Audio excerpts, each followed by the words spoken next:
প্রত্যেকের আদর্শ নিয়ে থাকবে, কিন্তু জাতীয় ঐক্যের ক্ষেত্রে যেন সবাই আমরা এক এবং অভিন্ন হয়ে বাস করতে পারি। এটা দেশের জন্য পরিপূর্ণই ক্ষতি, কারণ উনি ছিলেন গণতন্ত্র এবং স্বাধীনতা এবং সার্বভৌমত্বের রক্ষা কবচ।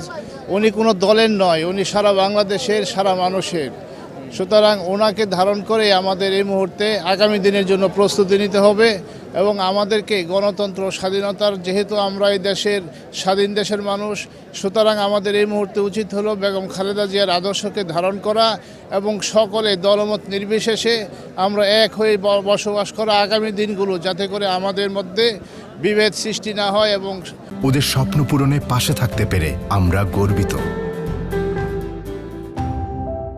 অন্য কোনো দেশের শত্রুরা যাতে আমাদেরকে আক্রমণ করতে না পারে এবং আমরা যাতে আগামী দিনগুলোতে এক হয়ে সকলে মিলেমিশে কাজ করতে পারি। আদর্শ সকলের প্রত্যেকের আদর্শ নিয়ে থাকবে, কিন্তু জাতীয় ঐক্যের ক্ষেত্রে যেন সবাই আমরা এক এবং অভিন্ন হয়ে বাস করতে পারি। তাইলে আগামী দিনে আওয়ামী লীগের মতো, শেখ হাসিনার মতো ফেসিস্টের জন্ম হবে না এবং আমাদের স্বাধীনতা হুমকির সম্মুখীন হবে না।